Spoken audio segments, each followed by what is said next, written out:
Today's show is brought to you by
The name 8 and Sand is an old train term. It means quick and safe travels. We are a full production brewery with a tasting room on site and 20 taps with a huge amount of variety.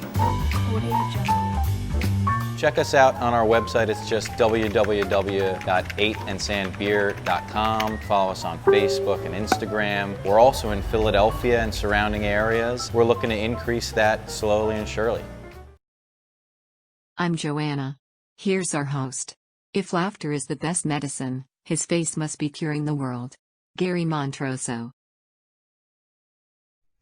Really honored to have my next guest here on What's on Tap because we so much enjoy introducing you to people who are doing their best to make a positive, have a positive influence on what's going on, not only in our region, but also around the country. And I'm really, again, thrilled to have this person on. She's become almost like a Delaware Valley celebrity, I think, over the last few months. You're getting so much publicity, but it's in a positive way.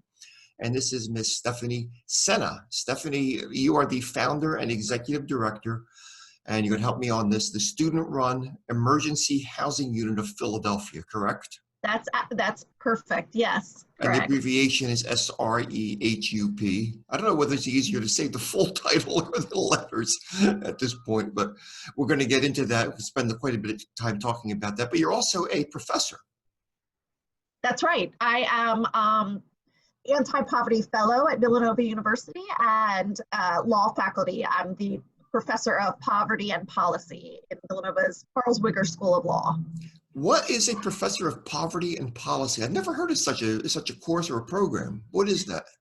Yeah, so I have been teaching at Villanova for 17 years now, and actually one of my postgraduate degrees is from Villanova. I have degrees in history. I'm a historian by trade, and I taught in the history department for several years, but for the last many years, I've been in a department at Villanova called the Center for Peace and Justice, where I was teaching courses on poverty and homelessness in context, specifically the history of poverty and homelessness. So I was just hired in the law school to be full-time law faculty teaching poverty and policy because students who are going for their law degree need to have context about the systems within which the law operates. So the law is not neutral, and certain laws and policies can either exacerbate poverty and homelessness, or they can go to ameliorate poverty and homelessness. But the law students have to understand the systems within which they operate. So that's my job. I teach these law students about how the law intersects with issues of race and class. That is fascinating. I must ask, is this a course that you developed? Were you a major player in this? Yes, yes, it is. And in fact, the Anti-Poverty Fellowship is new at Villanova. I'm the first one to be awarded with the fellowship. It's an endowed position. And this position gives me the ability and the authority to work with various departments throughout the university to craft anti-poverty policy. And so I lead research that's data-driven about solutions to homelessness and to poverty. And I work with other departments and colleagues throughout the entire university to help them really capitalize on their vast resources to mitigate poverty in the Villanova region, in the Philadelphia region, and beyond. Okay. So it's really exciting, and the course is brand new. Although I've been teaching parts of it in the Center for Peace and Justice for quite some time, I tell my students that it's about thinking constellationally, connecting the dots between these various systems. So when I'm teaching, I teach about issues of housing discrimination. I teach about redlining. I teach about mass incarceration and about problems in our education system. I talk about immigration. So these are broad topics, but in some way they all touch on the issue of poverty and homelessness. These issues are not exist in a vacuum. They're all connected to each other. And my students have to understand that. So law students often are, knee deep in really technical coursework on torts and on, patents and other subjects where they go really, really deep. And for me, my course is kind of scaling back a little bit and saying, okay, so you have all this technical expertise now from these amazing professors in the courses you've taken, but let's understand how it operates, holistically, and how the law is operating to both, as I mentioned, exacerbate poverty and homelessness and racism, or ameliorate these issues, and what really the role of the student is when they leave the classroom and go out into the world to become lawyers. How can they advocate for system changes through the use of the law, through legislative change, through policy change? So that's what my job is, and I love it. Well, it's fascinating. As you explain it, I didn't realize all that it entailed, quite frankly. And I would imagine your students walk out of there with a wealth of information and knowledge, and maybe changes their perception on things. Absolutely, and that is the goal. And so, I tell my students that once they're my student, they're always my student. And I do have students who follow me around forever. And I laugh. I tell my students, you're never getting rid of me. And maybe it's the opposite, that I never get rid of them. But I do find that these students come into my class and they are really forced to reckon with narratives that they didn't they came from, but they're the narratives that we are imbued with through the media or through newspapers, teaching, their classes, their families, and I get them to maybe re-examine those narratives and show how evidence and data don't really match the general narratives that they've been given, and how we all have a responsibility to bring to the attention of others information that they don't have, which has the potential of getting them to rethink long-held ideas and norms. So I do that. I love it. So yesterday was the first day of the semester, and I tell my students that the classroom is a place of safety where they can feel safe in expressing themselves and and not judged, and that they shouldn't judge each other or themselves. But I also explain that my class is also a place of danger, because I think any really transformative education is dangerous. It's dangerous when we bump up against ideas that make us reconsider what we thought we knew, and sometimes put us at odds with our community. Mm-hmm. All of that is a risk, and I honor that risk that students take in the classroom when they're kind of, their worldview is being challenged. So it's fun to see that. I tell my students, and this applies to me also, and you and everybody else, that our education system, our education, hopefully exists on a spectrum, and it's never ending. So I do this with my class. I say, my goal as a teacher is to move them along this spectrum. They all come on day one at various places on this spectrum, but my goal is to move them from one place a little further on, but that we're never at the end, because we're always learning, even me. Everyone, that's life. That's exciting. Mm-hmm. But I tell them, that on the first day, they're over here. They're someplace. They should judge themselves for what they didn't know before they knew it. It's exciting. Your enthusiasm is really coming through in this. I could see you really enjoy what you're doing. But I'm wondering now I want to ask you this question. I'm teaching beer classes at Wilmington University. Could I incorporate some of what you're saying into my subject? I'm sure you We're starting could. at a journey here and working our way over to this direction. Yes, I love that. And the history of beer, I think, I think that is also incredibly fascinating, and there's so many things to do with that. I don't know, when I hear of a topic, the history of beer, for me, I would be curious about, the interplay between the history of beer and class and race and questions of, decorum and laws. I would think about, I would be wondering about how these things shifted during Prohibition. I don't know. I see these topics, and for me, it's not just a clear cut, beer. It's an opportunity to look at how the topic of beer, for example, plays with all these other really relevant, important topics, and get the students to make it personal. It's also the history of them. As you mentioned, that was one of the reasons why I wrote my one and only book several years ago. To tell you the truth, there were so many unanswered questions I wanted to explore. I love that.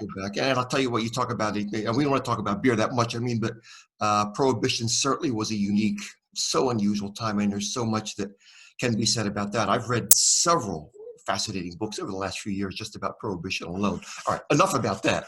I do want to talk about the student-run emergency housing unit of Philadelphia, because you are doing some remarkable work. This has been in existence for about 9-10 years, or no? It's almost a decade now. Yes, almost that's a decade. Correct. Okay. Yes.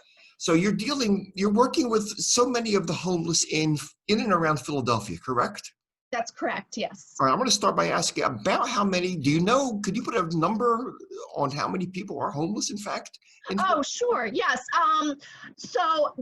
Okay, well, first of all, I want to be very, very clear that any number that I could give you or that you would hear or see written is inaccurate. And that's because the way that we count the homeless is flawed. So that is, so that's very, very important. So if I were to tell you how many people we have homeless in Philadelphia, that the numbers we have are based on something called the homeless census, or the point in time count, where sometimes 4 times a year, but always once a year, major cities go out and they get volunteers to count how many people are on the street. I see. And so based on those counts, the city estimates that there's at any, around 5,000 people who are on the streets or experiencing homelessness. So there's a few problems with this count and with the number. The number is a dramatic undercount, and so it's probably significantly higher than that. And a few of the reasons for that is number one, how we're defining homelessness. So the federal government defines homelessness in a variety of ways. And if we are defining it very narrowly, so if we define homelessness by sleeping, on the street, for example, then who are we not including? So then are people homeless who are couch surfing, who don't have a house, but are kind of transient because they have no home and they're moving from place to place? And so, if we don't count those people, we're necessarily going to get an undercount. If we don't count people who are living, for example, in their cars, we're going to have an undercount. Also, the city of Philadelphia often counts people who have connected to outreach services or providers. So if you're homeless and you haven't connected with a service worker, you might not be counted. Also, as we know right now, and you're hearing in the news, the police often do what's called sweeps. Yes. Where if somebody's homeless, they're swept away. This happens very, very often. Either the police will do it or the Park Service will do it. And because sweeps are so common, all throughout the country, not just Philadelphia, people who are homeless often feel they need to hide from view to avoid having that experience. So volunteers who go and count the number of people in the street are often not finding a lot of the people who are on the street because they're hiding. Right, so the city of Philadelphia, the school district has to report how many of their students are homeless, K through 12 in the public school. And so while the city of Philadelphia has given numbers to the federal government based on the count, which is on the coldest day of the year, January 29th, that's another problem. The city says we're going to do our count on the coldest day of the year, and we're going to decide every year that that's January 29th. The reason they say that is because they want to give the volunteers an opportunity not just to count, but to have a true experience of how awful it is to be homeless on the coldest night. Wow. that's two different goals. And if the goal is to truly get an accurate count, you might not want to go out on the coldest night, because on the coldest night, potentially people are doing whatever they can to hide from the cold. So if the goal is to do a true count, you might not want to do it on the coldest day of the year. You know, so that's another problem. But the City of Philadelphia School District, as I was mentioning, they have to report how many of their students are homeless. And Philadelphia is often reporting over 7,000 of students who are homeless every year. So if the School District of Philadelphia is counting over 7,000 of its students homeless, the district, then that number is dramatically different than what the city is telling the federal government is homeless, saying there's only 5,000. So how can there only be 5,000 people who are homeless, but the school district itself is counting 7,000 kids K-12? So there's a problem with that, and also there's an kind of a incentive for a city to underreport or undercount, because cities get funding from HUD. And that funding is based on if a city can lower its homeless count every year. Oh my goodness. If a city makes progress and lowers its count, it's more likely to get funding from the federal government. So a city has an incentive to say our numbers are lower. Gotcha. Also, there are about 12,000 shelter beds in Philadelphia, but approximately 16,000 people try to access those beds. So many people are turned away. So I'm saying all of this, Gary, and I'm so apologetic, because if you ask for a number, what I can tell you definitively is it's considerably higher than what anyone thinks or says. Okay. Now, Makes sense? I like thank you for that explanation, because I'm probably not atypical in that I've always considered homeless the people that you see out on the street. Okay. You define them as being homeless. However, when I was teaching in public school, as you mentioned, I realized that so many of my students were living, in fact, in motels. That's right. Put up by the city. Absolutely. So that opened my eyes to another aspect of this. That's right. And they would not be counted according to the census count. Yes, exactly right. But you know, the idea of reporting, federal reporting, and what this means for a city. I mean, I could see. I mean, it's really opened my eyes to some things. I think people are not aware.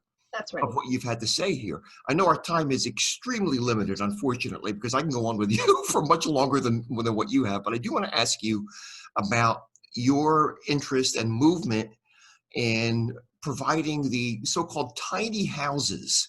Now, we've seen them on TV. You know, you watch HGTV or one of the other many stations. We've all seen them as options for people who maybe are scaling down tremendously, or in fact are just getting started.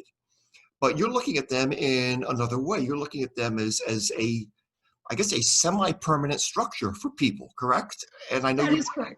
Are you working with companies out of Lancaster County that craft some of these tremendous houses? Yes, absolutely. So in essence, what I am trying to do is increase the inventory of affordable housing in Philadelphia and lower the barriers to accessing that inventory. So when I say lower the barriers, I'm talking about not just making housing affordable, but wheelchair accessible. Because if a house is affordable but not wheelchair accessible, it doesn't matter for the people who truly need it, who are in wheelchairs. Okay. Having housing pet friendly, etc. Having housing, you know, there's a variety of ways we can lower barriers at the same time as also making it affordable. And for me, I'm up for, I think we need many solutions, because this is a huge problem that requires huge thinking, out of the box thinking, and creative problem solving. And tiny houses to me is one of those tools in our toolbox, not the only solution, but one of them that is important. And so I've been working on tiny houses and bringing them to Philadelphia for a few years now, and having significant struggle with it, really, because Philadelphia building code doesn't allow for them. So there's a problem with code in Philadelphia, that it just doesn't allow for tiny houses. I was still working on addressing this, on bringing it to Philadelphia, on educating how other cities are using tiny houses to house people experiencing homelessness with great success. I personally have traveled throughout the country and the world to visit these villages of tiny houses for people who are homeless, and have done a lot of my own research and data on this as one of the multiple solutions. So, but COVID has both exposed and exacerbated the problem of homelessness. And so while I was working on this initiative for years, I think because of COVID, we're in a moment where there's significant momentum within city government, within city council, L&I, all these city administrators to actually move forward on creative problem solving that they ordinarily wouldn't think of. You know, Philadelphia, like a lot of cities, you know, are kind of conservative thinking in that they don't want to, you know, make any big changes.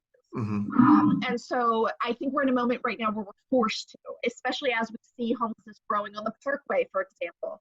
And, you know, the eviction courts up in a few weeks, homelessness is going to be even more on the rise. So and seeing in shelters are not able to manage this. So now for the first time, what we have is City Council and L&I saying we're supporting this. So we're going to. So my organization has been given. We're getting exemptions to be able to build, even though the code doesn't allow it.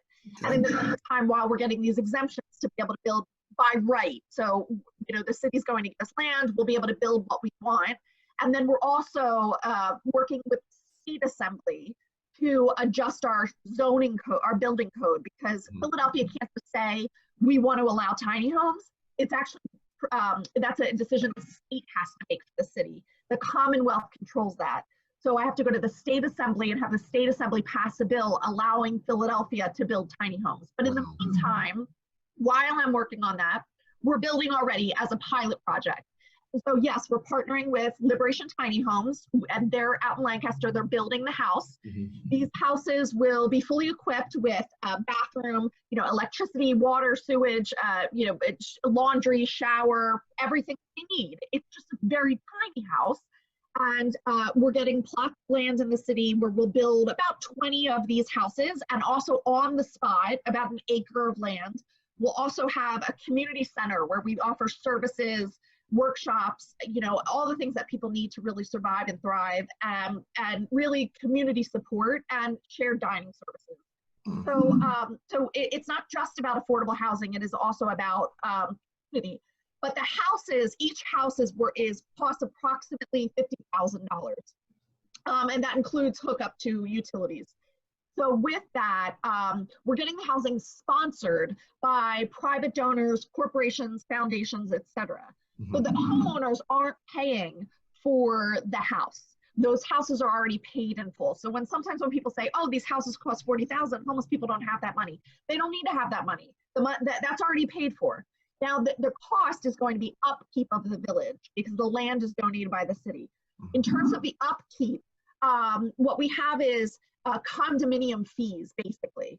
So it operates like a condominium. Many of the people who are homeless, and in fact, even people who are at the encampment right now, the majority of people who are homeless have some income.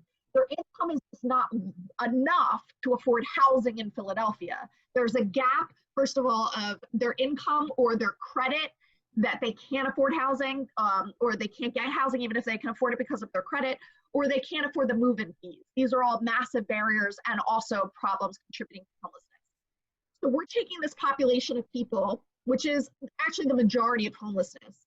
It's not the image of homelessness is people who are chronically homeless, who have multiple disabilities and have been homeless for a very long time, who often aren't connected to services or systems of income. That's only 15% of the whole population of homelessness.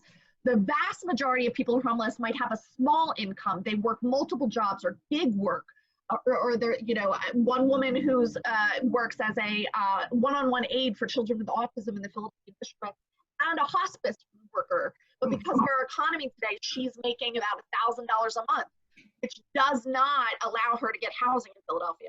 So we take that population, they pay 30% of their income, not more, because under 30% means it's truly affordable. That income is part of the fee of living there. They get a house that's permanent, but if they ever decide to move, they take the equity with them, meaning that they're building wealth. So that is our first model. We have many different tiers, but that's the first one we're working on, and we're very excited to have the support of City Council and L&I, and you know, it's definitely teamwork and all hands on deck. But this is a massive problem of homelessness and poverty, and it requires, you know, massive amounts of problem solving and a ton of people coming together. And so we have that now.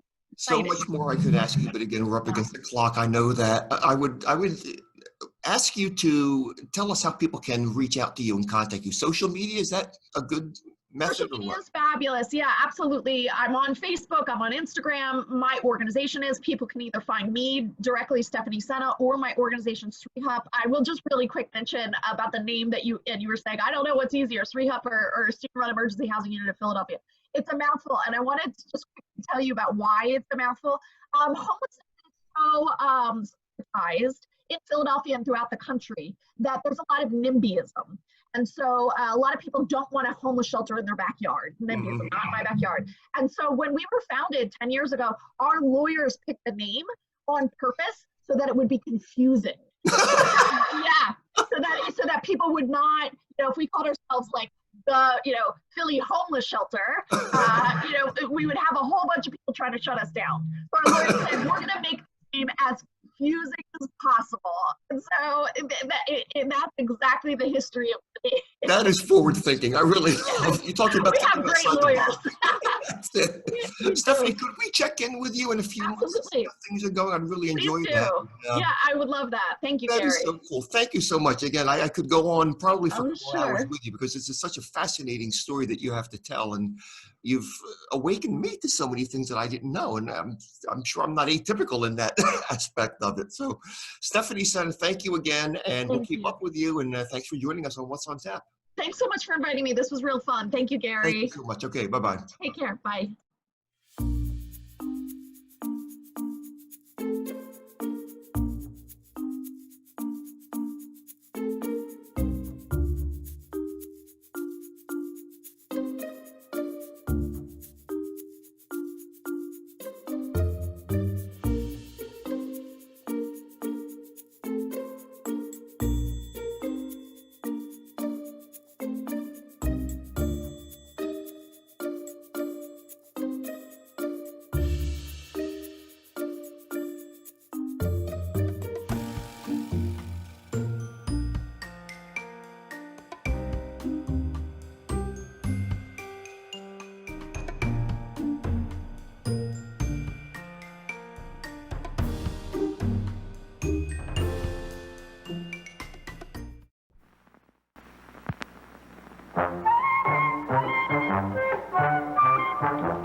Open a Budweiser and pour yourself the most inviting glass of beer you've ever tasted. Sure. Cold, golden Budweiser with that good taste for good times. So go ahead.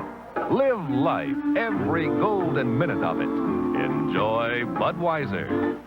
Every golden drop of it. Budweiser beer is for folks who know where there's life. Where there's life. Go ahead. Sure. Where there's life, there's Bud.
We will now pause for station identification. This is NUTS. Wow. You have been banned from the Mickey Mouse Club for inappropriate behavior.